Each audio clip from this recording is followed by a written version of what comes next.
Good morning, everyone. Try to get started. Thank you all for coming, and appreciate the good attendance. And just wanted to continue this series of events. It's my turn here in December for the Director's Dialogue, and I just learned today how to spell dialogue. So, not exactly. They didn't teach that in Missouri high school, how to spell dialogue. It's more about corn and soybeans and the different parts of a cow. So, where I grew up. So, just want to get started. We'll take off here. See if I can make the machinery work. There we go. Just some opening comments. As you know, I hope, I've been here 8 years. I'm Gordon Shoger. I'm the CFO. And it's been a good 8 years. And just a little bit of history. Before I came here, I was in different financial roles, CFO roles, analyst roles, budget guy roles, executive director type roles, and senior living all the way back to 1996. Before that, I was with Big 12 then at that point, but it's Big 4 now, accounting firm, Ernst & Young. And then as you go back even further, rolling back the calendar, I raised corn, soybeans, and cattle in Missouri. And like I tell the story, when I was about 32, I decided that I'd made all the money I could as a farmer, which wasn't very prosperous at that point. The government changed their program and basically squeezed me out. So I went back to school, became a CPA, and then ended up in senior living. And I've been very glad to be in that industry ever since. I remember one of my first days in the first community where I worked, it dawned on me that the accounting firms, you do a report and you do the best job you can, you do a perfect job. It's an audit report, it's got to be ticked and tied and everything is lined up. But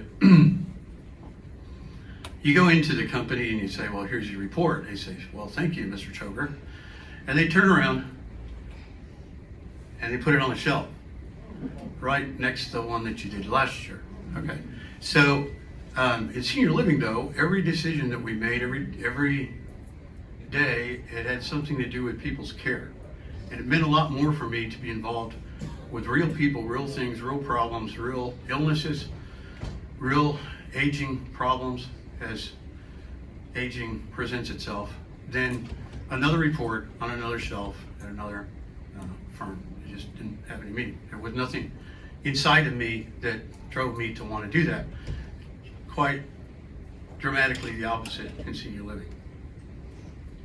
So just a little bit more about myself, my family. You may have heard me talk about those in my family. Not myself. I've never been in the Army or the military, but I've got two brothers that are now eligible to be here. One was in the Navy and the other in the Air Force in the 60s. So enough about me, and we'll move on. The finance team, you see their names up there and what they do, just in general, in summary, and you're getting a little bit more detail. The next slide, which is Lisa. Please stand, Lisa. Back. You probably all know Lisa, or have worked with her on your bill and different statements. You see the numbers here. She's been with the ARC since January of 2013, and then over the course of a year, some pretty good stats there as far as what we deal with, and I think you'll see that all the way through in these next few slides. One thing that we don't really talk about very much, but in the finance office, we run a lot of transactions, and we deal with a lot of different numbers, all the numbers basically on the campus, but a lot of transactions, thousands of transactions in the course of a year. So just appreciate that. And a little bit personal about Lisa. Her father's a retired Army major, West Point graduate, and her grandfather was in the Battle of the Bulge in a tank.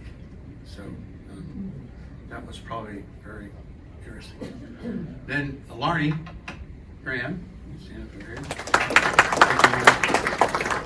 She's been with us since a little bit before I started there in November 16, and you can see from her an AP the number of checks and invoices and vendors and expenses that goes through her desk, goes through her computer, goes through her fingertips in the course of a year.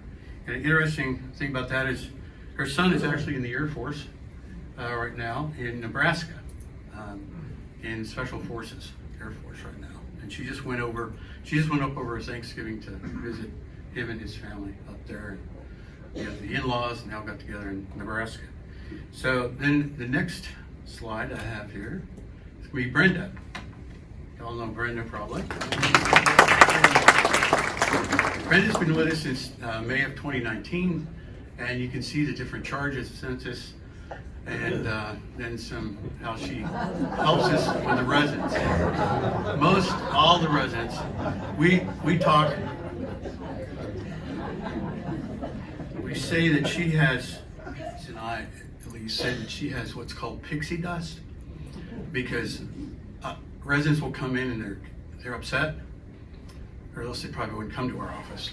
I mean, nobody comes to our office to wish us happy birthday or Merry Christmas or how you doing. It's a great day. It's New Year's, it's a great thing. But usually there's something wrong with their statements, and sometimes it's our mistakes, sometimes it's things that just happen, or things that happen throughout the community. Because as you look at every transaction, every dining dollar, everything else comes like this, and then where's that funnel come through? Finance. Okay, so she gets to deal with a lot of residents who are, like I say, rather upset, and for the most part, 99.99%, they go away with some explanation, and they may not go away happy, but maybe that's a stretch, but they go away hopefully understanding what's going on with their statement. The next slide is a person we don't see much anymore, but we see her on teams all the time in finance.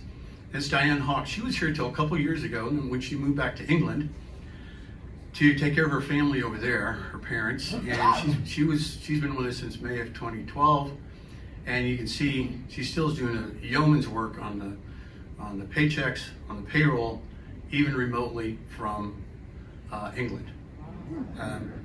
So that's miracles of technology there with her.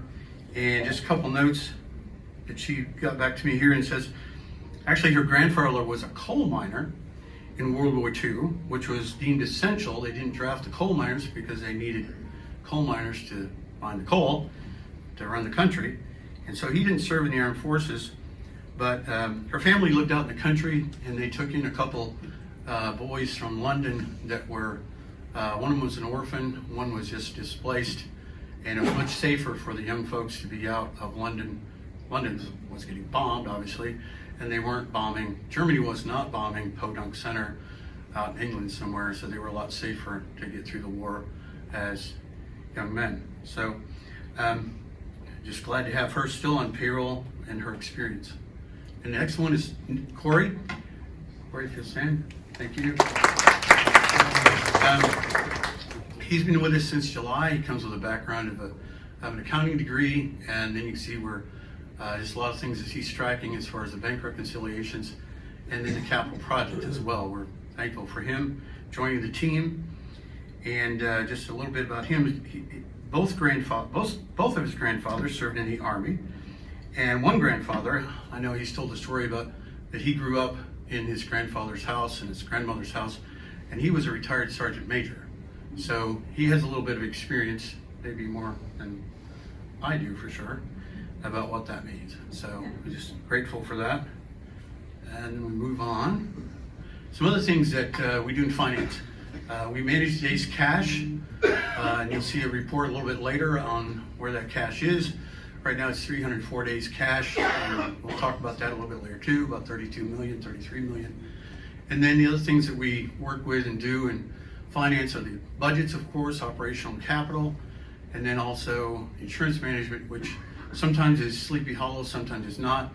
Sometimes it's quite a bit of work, and most of the time, hopefully, gratefully, it's not a lot of work in the insurance realm.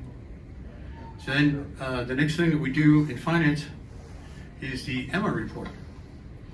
And so it actually has nothing to do with Emma Roberts, Emma Watson, and Emma Stone. And what actually is the Emma report? And it comes out we work on it, we put it out every quarter.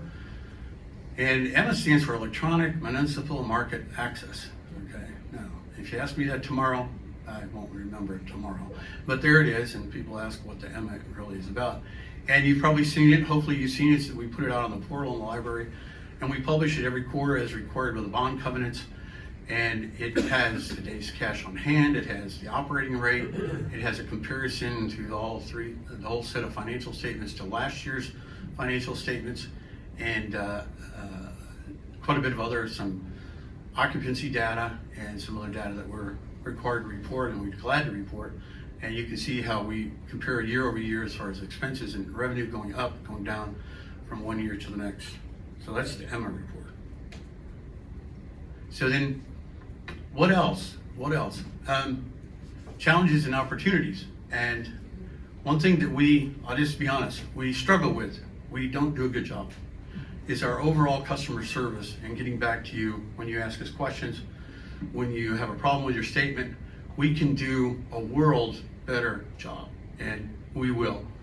And it's not just a promise. I have a plan that's taking shape to overhaul totally what we're doing over the next 90 days. I'm not quite ready to roll that out, because I've got to get the right pieces in the plan put together, but we've been relying on technology, and that helps. Work orders, the white sheets that you've all seen probably, and turn those in. There's available at the reception desk and other places where we work those through and get back to you. But we could do so much better job. And the main criticism, I will admit, that anybody in this room will raise their hand and say, yes, that's criticism that I would have of finance, is that we don't do customer service well. We just don't do it well. We don't do it well. And we've got to do it a lot better. Somebody said we don't do it at all. Well, okay, that's fine. I'll take that. And then the other thing is a realignment of responsibilities so that we can get our statements out earlier in the month. That's the other thing that they've gotten later and later and later. Lots of other things that are, when you're putting out the fire on the porch, you're not looking at the backyard. So some of these things we just have to realign our priorities and be able to get those out much earlier in the month, and that's another high priority for us. We're going to talk about the ARC business model and what we do, and why there's a need for finance, actually, why there's a need for debt, why there's a need for, let's go back to this. This is what we do. And this mission statement, I think, serves us very well, because it's really, well, in 3 lines is what we do and how we do it. So you've probably all seen that before. This is a lot of reading, a lot of detail, but basically we do 3 things. We do independent living, assisted living, and nursing care. And the common thread throughout all of that is we are doing what? We're taking care of people. We're taking care of residents. We're taking care of residents and seniors that they probably need some care, and they deserve some care.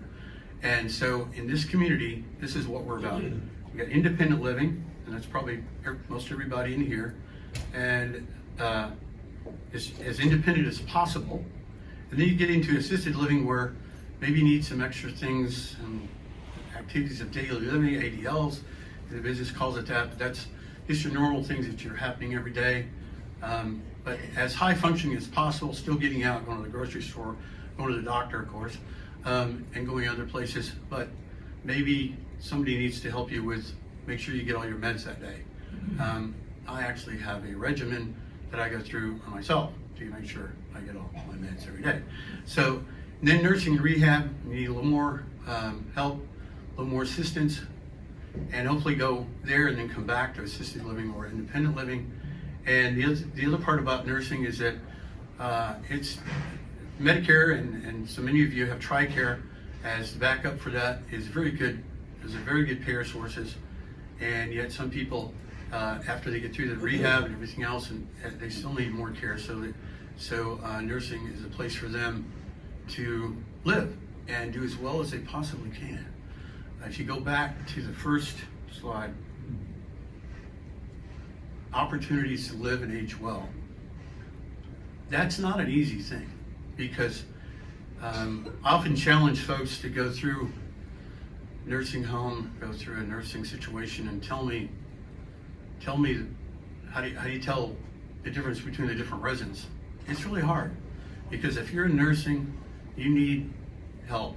You need someone to care for you, and you're not, we're not getting people ready to go back and go bowling, but we're getting ready people to meet with their family and be able to be helpful to their family as much as they can, and to encourage their family that this is just a transition through nursing. So then what happens? We have the ARC, and we have all these different residents in different levels of care. Most of them are like yourselves in independent living, 584, and we have assisted memory care and nursing. About 710 any given day that we are helping to age well. Then that translates into, we've got to pay for that care somehow. So there's revenue that comes in for all these different sources. There's some smaller ones that I didn't put on here, like beauty shop and different things. But for example, the entrance fees, the monthly service fees, the ancillary fees, and then the fees for the different level of cares. And then the other thing that we also look at and we keep close track on is the dividends and interest on our investments and how that plays out. They've done quite well over the last few years. That's also a boost to our overall financial stability. And then the pie chart, which depicts that, which you can see independent living is by far the biggest piece of the pie. And then there's other parts out there too, but you have mainly independent living, assisted living, and nursing private pay with Medicare and other dividends and interest there for 2.5. Kind of bring up the rear. Then we have another list, which is the expenses, and this is what we have to pay to give all that care for people. So, and it's all across the board with all sorts of things. Some of that you see, some of it you don't. As independent residents, you see salary and benefits. Salary for the folks that prepare your food, and interact with at the front desk, and other folks.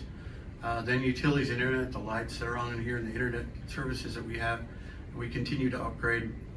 And food is always of interest, and we'll save questions about that till later. So then repairs and maintenance, as you see on your units and on the building overall, can be a big expense. Insurance, which we talked about, supplies, Medicare, TRICARE, for the therapy and prescription drugs that go along with that when a person has that level of care. And then also some marketing and advertising expenses. Next slide is also a pie chart. So we update this every year. It doesn't change too much. Some things that have increased, insurance, we talked about that before. Big increase in 2024 over 23. 25, it kind of leveled off, and we're not seeing a big jump again. Medicare, the expenses here are the specific Medicare expenses for those that are receiving Medicare or TRICARE care levels. It's the therapy, it's the pharmaceuticals, it's those other pieces that are specific to those residents. And then as you can see, repairs and maintenance could be anything all the way across the board. And these are not capital items. Capital is different. Like we just redid the chillers, new chillers in the bowels of the earth in this building at about 1.6 million. That doesn't show up on here because this is operating. Those big items, anything over 3,000 becomes capital if we can. If it has a useful life more than 1 year, and all those other accounting niceties. One thing that I wanted to bring up though is a lot of times we talk about operating rate in this presentation. I'll talk about it a little bit later. Well, what does that really mean? What is operating rate? Okay, is a high number good? Is a low number good? What does that really mean? So here I just threw some numbers together here. This is a very small, a lot smaller than us, smaller than the ARC community, and just an example where core services income, which is maintenance fees and other fees like that, assisted living fees, nursing fees, private pay fees. This particular small company had 800,000 of that revenue, and then 100,000 of unrestricted investment income, and then unrestricted donations. Now, according to the accounting rules, we get to count those towards the operating rate because When people give donations, typically it's for a specific purpose. But on the other hand, sometimes donations are given, it's just, here, please use this in the best place possible. So those unrestricted donations came into this company's balance sheet, came into this company's operating statement here as that revenue. And then the expenses, you can see core service expenses for everything from labor to food to insurance at 800, and interest expense, which they have some debt. So your expenses are at $1,050,000. And so when you just do the division there, you've got $1,050,000 over $1 million, which comes out to $1 million to 105%. So that's how we get to that operating. Of course, when we get to that operating rate, when we're looking at the ARC's numbers, they're much bigger: 35 million, 40 million, 38 million, and a little more detail than that at the end as far as dollars and cents. So then, here's another example that I thought I'd just help you get up to speed on, and the other things that we talk about quite a bit. You'll see it on the EMMA report as a day's cash on hand. It's basically the same companies we had before, but their operating expenses there are $1,050,000, and so they're, in the course of a year, they're spending $1,050,000, and so each day they're spending $2,877. Now, to translate to the ARC, our daily spend is about $107,000 a day. So in this case, they have $1,100,000 in cash and investments, raw cash or invested in cash equivalents, and that gives just the math there. You can see that $1,001,000 divided by 2,877. This particular little company has 382 days cash on hand, which means with that $1,001,000, they could pay for everything of their operating expenses for a year and a little bit more, 382 days, and they're in good financial shape. They're at 382. So then our bond covenant, which always comes up as a question because the bond folks like to keep track of what we're doing, and the bond covenant is a very good number. It's only 120 days cash, and we've never, in my experience over the 8 years, we've never gotten down close to that at all. Let's see, we'll go to the next slide. And another thing that we get questions about is people come in and pay the entrance fee. Well, where does that money go exactly?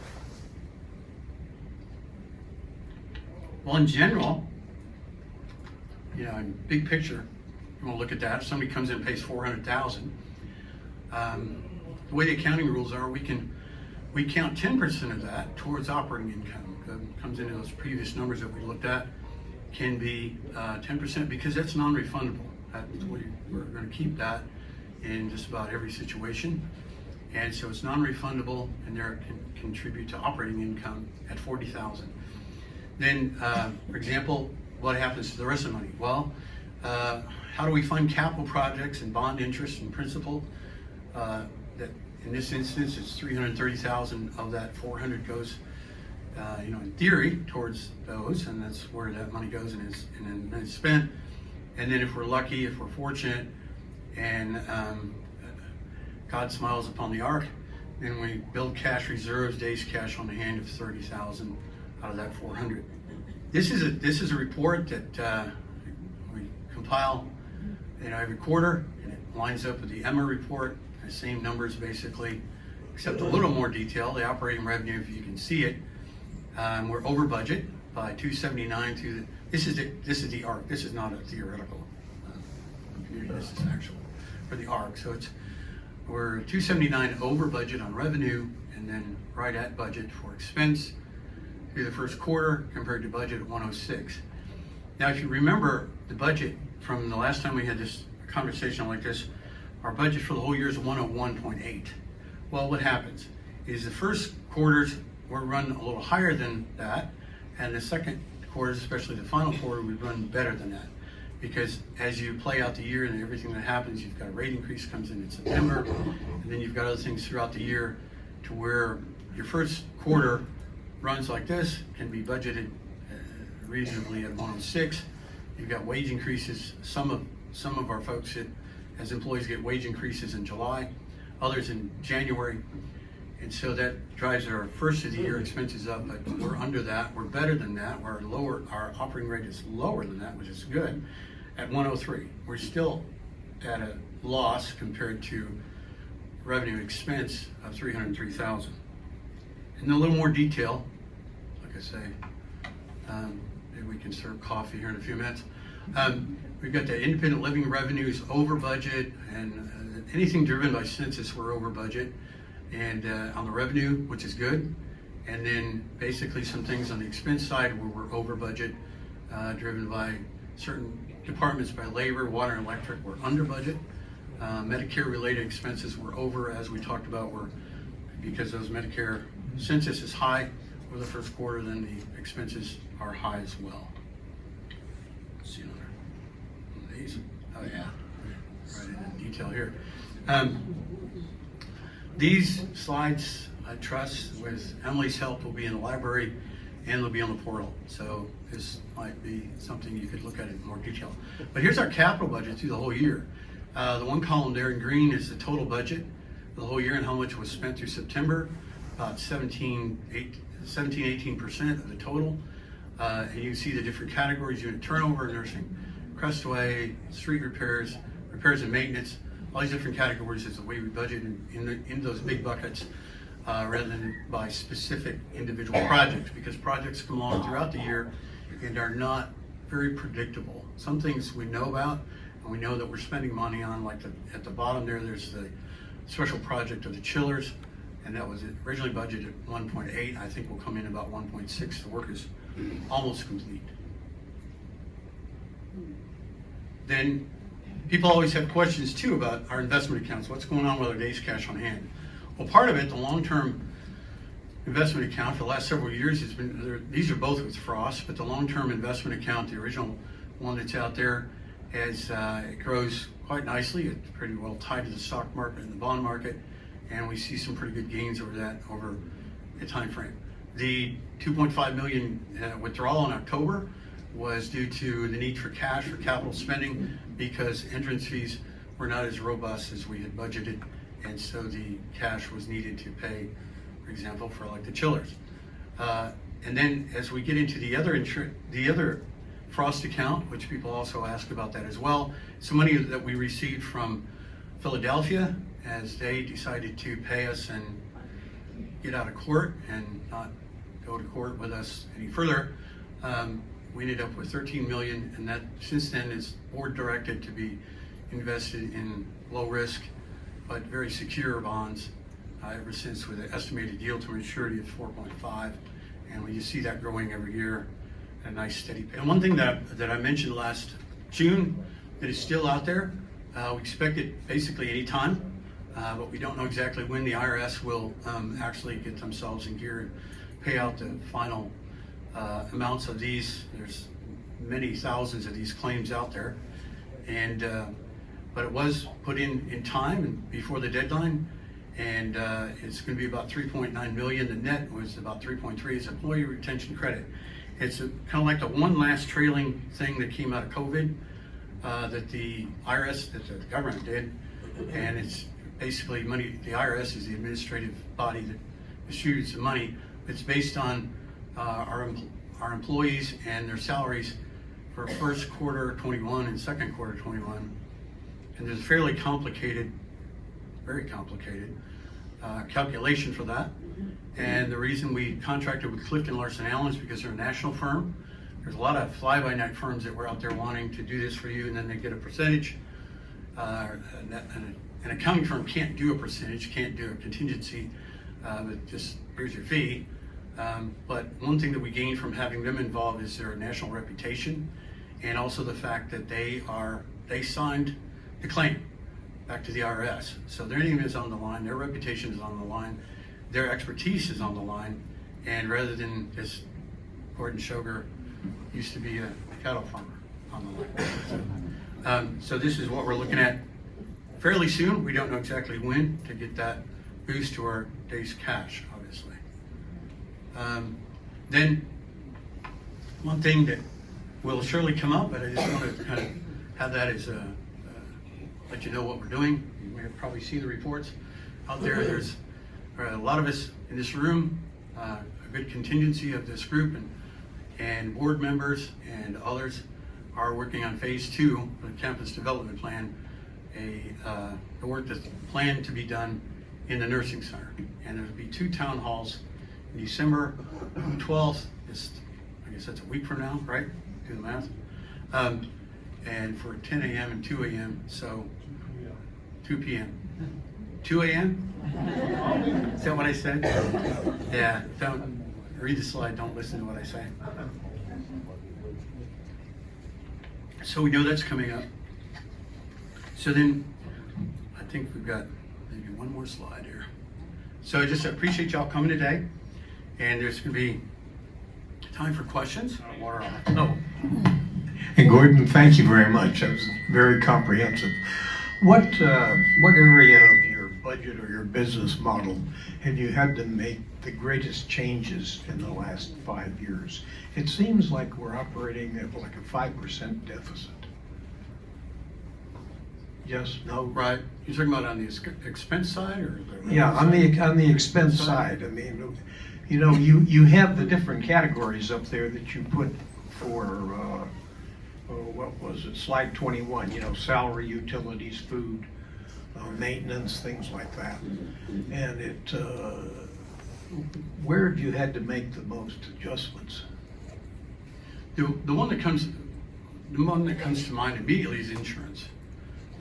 In 2023, we paid $322,323, a few cents.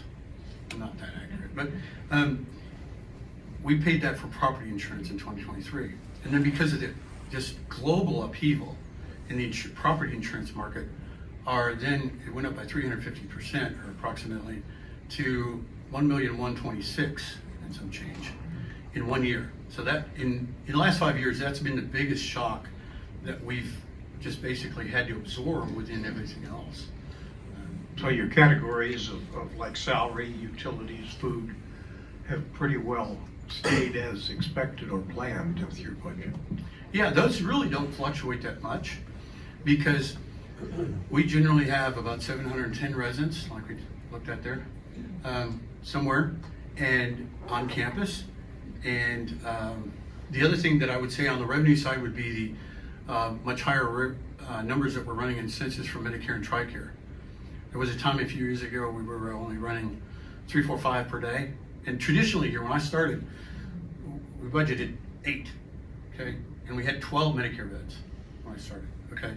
Now, through the work that's been done in nursing and healthcare administration over the years, that was expanded from 12 to now it's 91. It's every bed is a Medicare bed. But that doesn't mean we're gonna have 91 people in all those beds. It just means that we don't have to move people around to get to a Medicare bed and actually have them in that bed. By the time when they're here, they can be anywhere. So, but as the expansion of that has gone from 2, 3, 4, 5, just a few years ago, COVID was part of the effect. There were some other mitigating factors on that, but then we saw a low, probably 2 or 3, 4. Now we run 24, and that's been a big boon on the income side.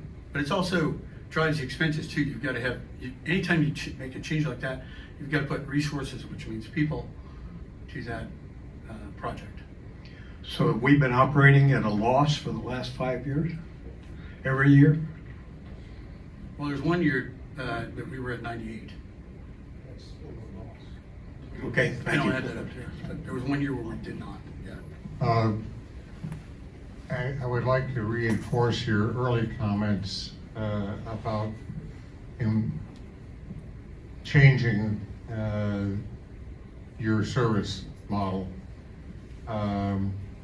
Just recently, I had a small issue that could have been answered by phone. The voice on the phone says, please leave a message. That went 3 or 4 work days before I found an alternative approach.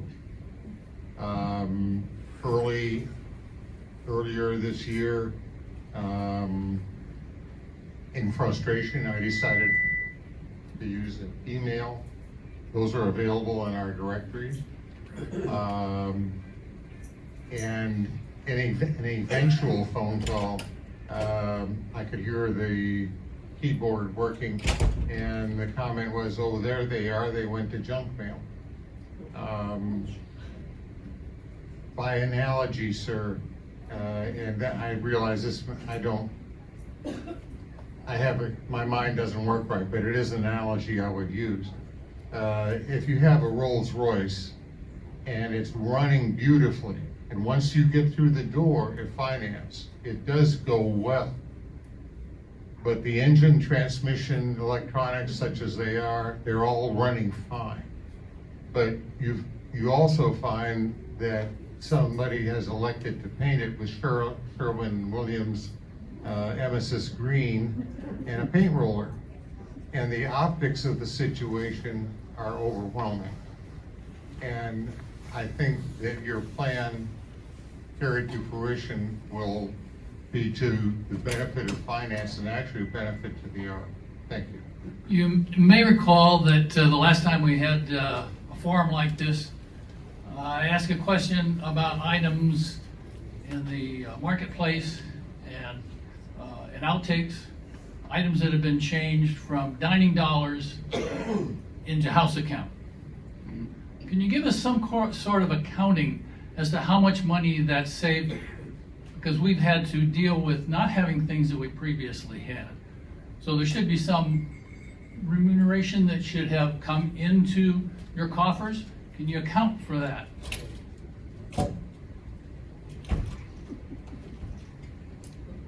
Big picture, it's saving us money.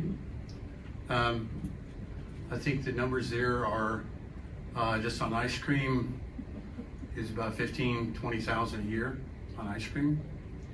And then it goes to other items beyond that.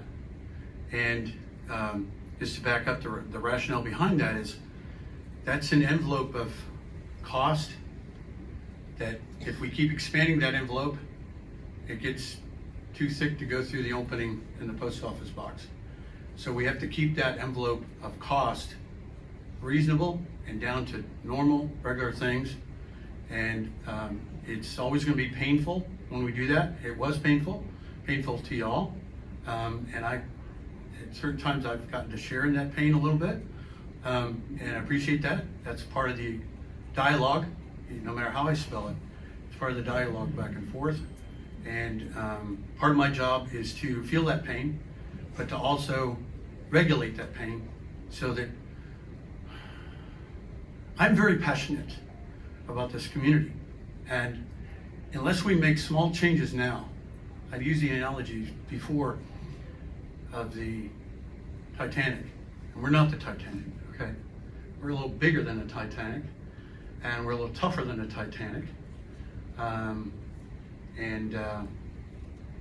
I can't think of the World War II dreadnought that I should in this analogy, but we're fairly tough.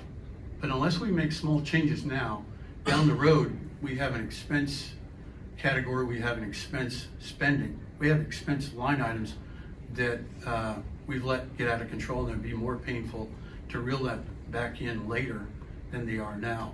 We work, Steve and I and all the directors work extremely hard to keep expenses down, to keep savings in the ARC, and that whole equation such that your yearly rate increase is as low as we can possibly do it. So it's small, but it's still one of those things that adds up quickly when we come all the way across the board. Here's a challenge for you. The purpose in the community here is to expand our life, not to reduce our life. So we should be looking at healthy items. So I would challenge you to bring items into those, whether they're dining dollars or whether they're a house account, those items that would preserve or improve our health, rather than things that such are candy and things that they're all nice to have, but don't do anything for extending our existence. That's a challenge that I give to you. So what kind of opportunity could you provide for those items? Thank you. Challenge accepted. Gordon, getting back to the dining dollars versus the house account, I understand your analogy and why you're definitely trying to save money, and we appreciate that.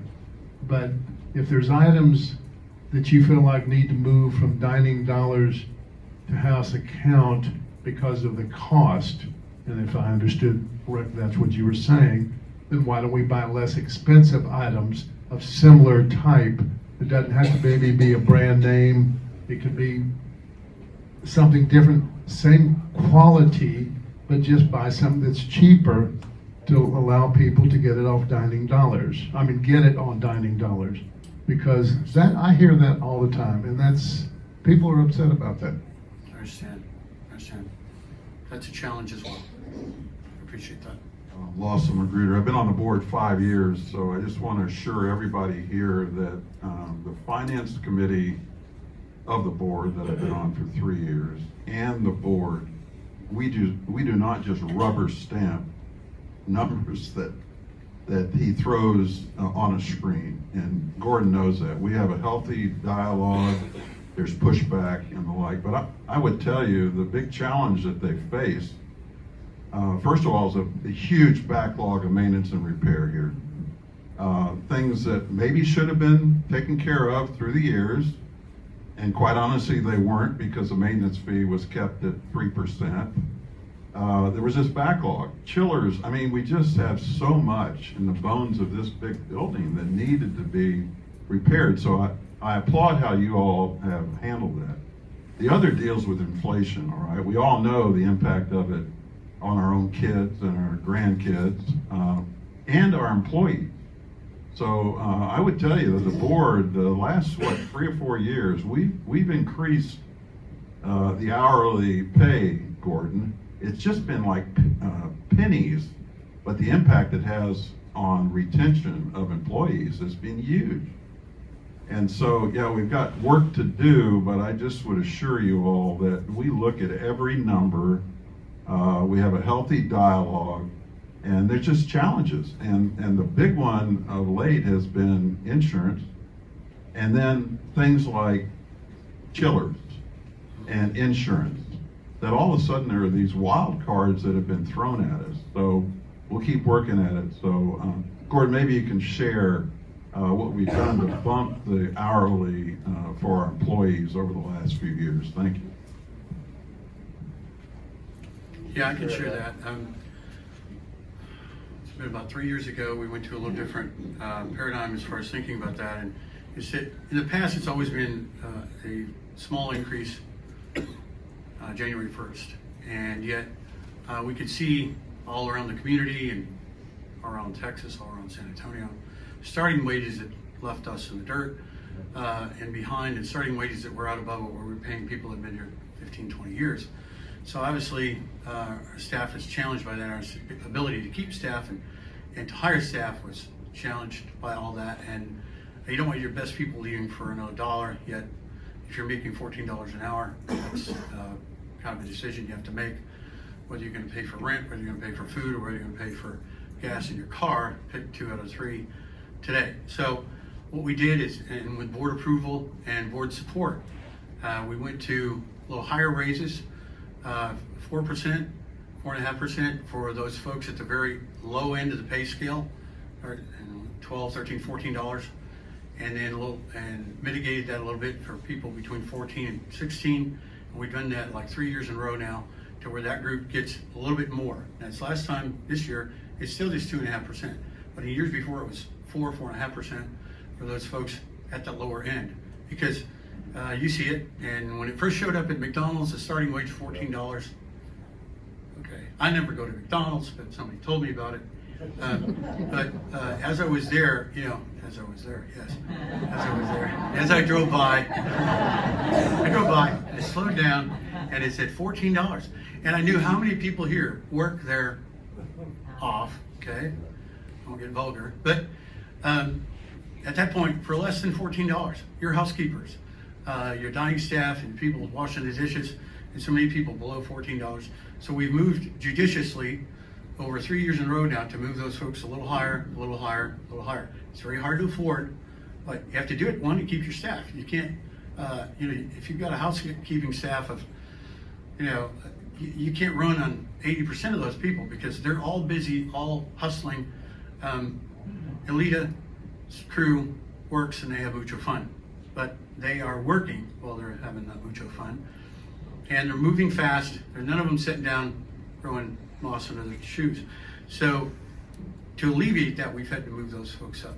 And then the folks above 16 they've gotten raises in the traditional time frame, January 1st, and those were always lower every year. So appreciate the question.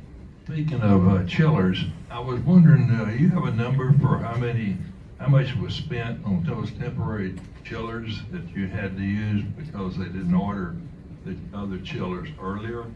I had heard a number like $20,000 a month and all that, but I don't know whether that's correct. You know what the total? Well, I do, and I'll share it in just a second, but I need to give it a little bit of context. The first chiller of the two, which they run constantly, so figure out how many hours they had on. One of them went, and I believe it was about in January.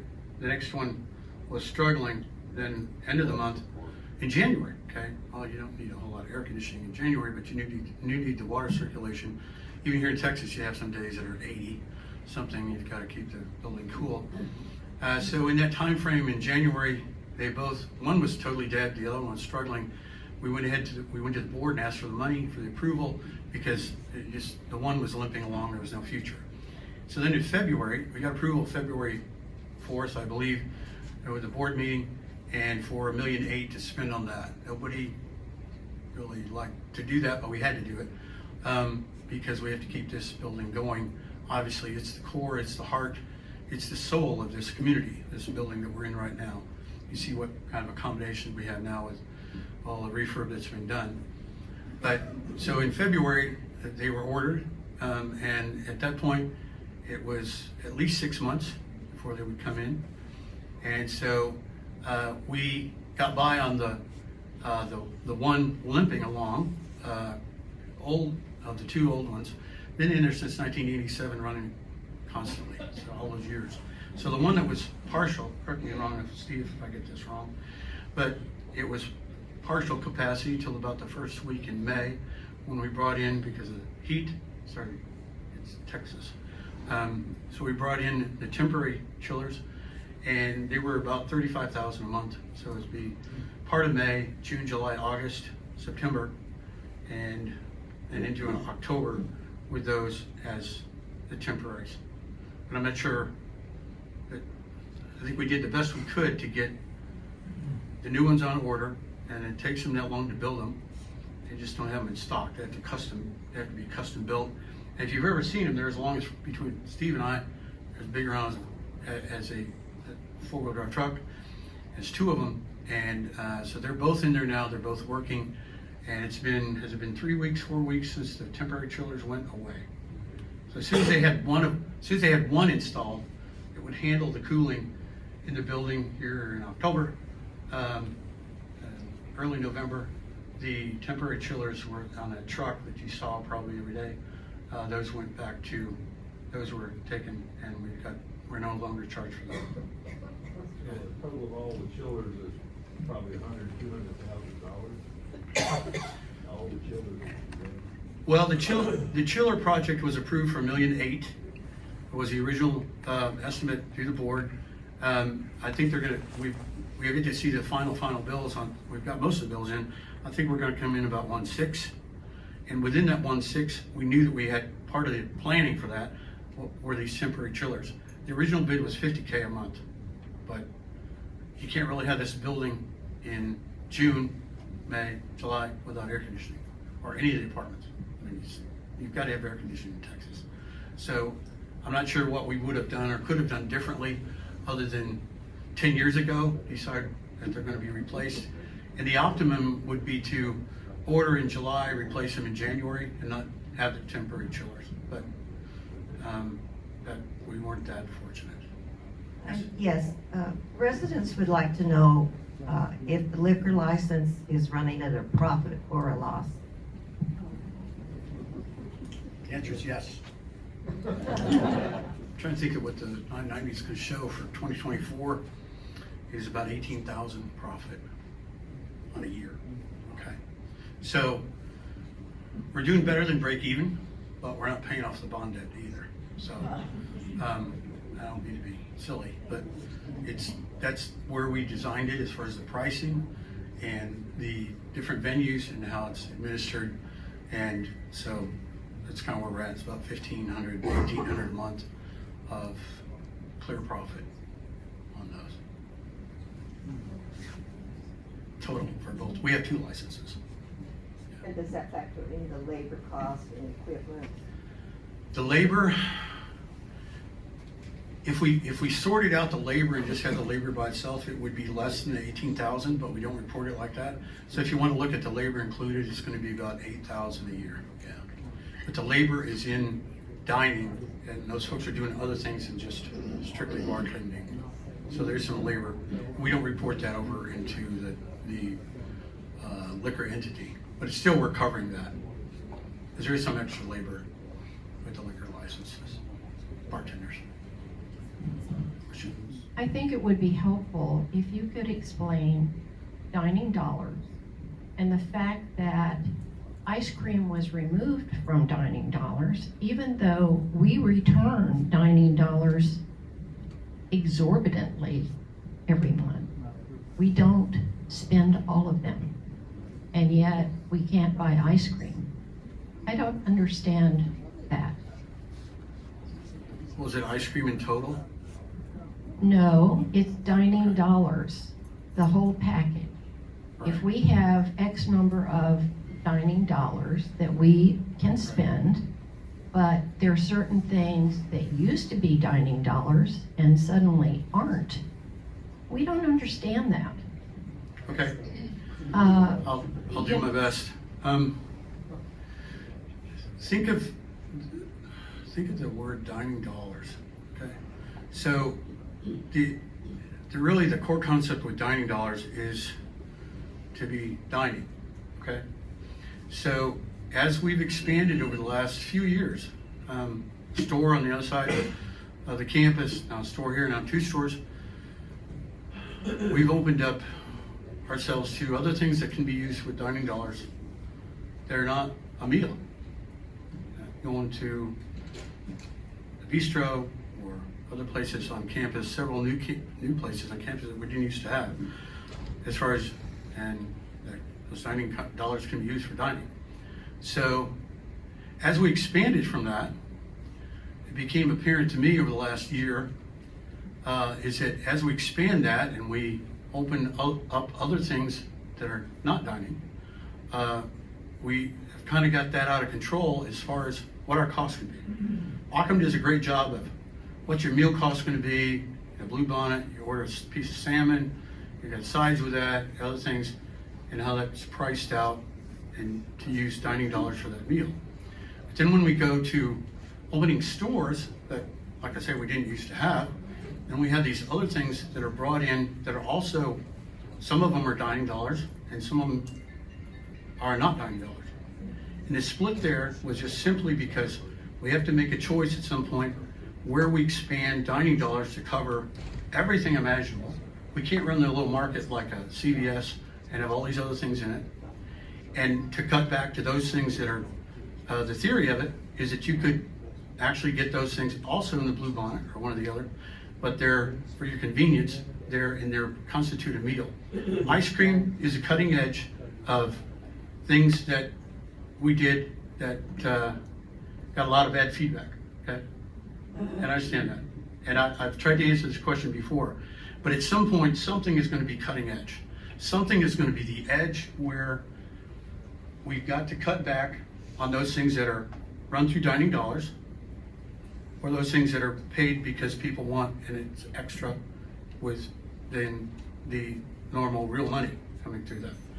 And with the expansion of dining dollars, there's more dining dollars out there. So we've had to raise, in coordination with that, we raised prices at the different meals, but we tried to make an effort that those dining dollars still cover what people are used to as far as one meal a day. There's all kinds of different theories about that. What's one meal? What is in the previous guidance and policy for that? What's one meal? But that's a separate subject. But back to the ice cream, that is cutting edge. And that's where the decision had to be made, and it's a painful bleeding edge. And I don't have an answer that's going to make everybody, or anybody probably, in this room hear what they'd really like to hear. And so I'm not going to try to give anything than why we did that, why Gordon did that. And that's my answer. I'm sorry. One of the things that is puzzling to many people who have lived here a while, before COVID, BC, as we say, before COVID, one of our residents bought a huge ice cream freezer that was in the dining room. Also, there were about 15 flavors of ice cream that one could buy as part of their dinner. And it was a treat to use the Rolodex on the table to say, well, I had lemon sherbet last night. I think I'll have chocolate chip tonight. After COVID, that disappeared. We don't know where that ice cream freezer is or where the ice cream choices went. I don't understand why at one time ice cream was considered part of the meal, because you can still get ice cream from the dining room, but only 3 flavors. And so it's confusing. We're good workers. We take care of this place just like you do. This is our home. You do? But there are decisions that are made that we flat don't understand, and they're not explained very well. Okay. In the Liberty Market, the freezer has just been changed, and all of the ice cream in there is on dining dollars. You know, some food categories are split between, depending on what the particular item costs to us, is whether they're on dining dollars or whether they're not. And then others, like ice cream, where there's a mix. There's a mix. The upscale ice cream went to House Account. Okay. I think one of the questions is, going back to what Sandy was saying, you have 2 boxes of cereal, Cheerios and Raisin Bran. Raisin Bran is on House Account, Cheerios are on dining dollar. How do you determine, and what makes that distinction that one, it doesn't qualify as a food item and the other does? And then also, when you talk about using dining dollars for food or for a meal, there's quite a few people here that don't want eggs or biscuits and gravy, would like to have a bowl of cereal. Then they use that box of cereal and the milk that's available in the marketplace for their breakfast every morning.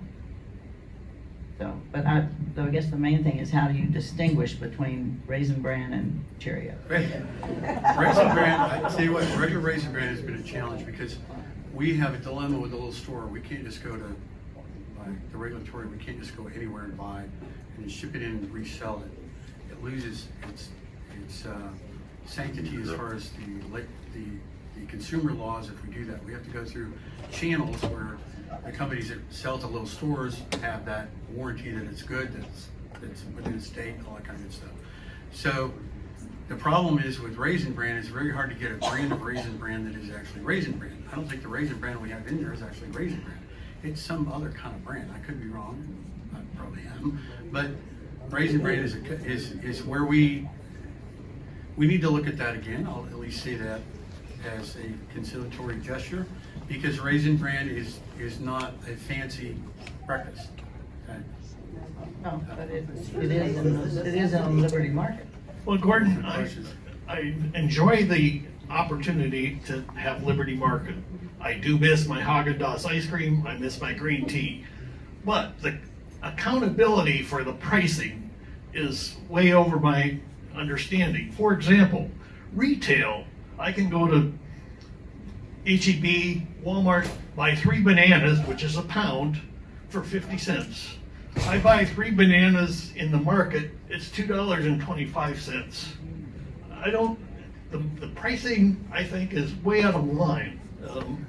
That's just my comment. The pricing is based on our wholesale costs. We can't go, you can go, I mean, everybody can go to Walmart, buy whatever they want there. And Walmart is kind of a big player. They're like the largest retailer in the whole world. We're not. So when we go and we want from our suppliers bananas, they're not 50 cents a pound, they're quite a bit higher than that. Because they know we're gonna buy this many bananas, okay? Walmart probably buys this room full of bananas every couple hours. So, but the point being, when we scale it back and we have it available, there's a total disconnect. I'll say, there's a total disconnect between what HEB and Walmart can do compared to what we can do.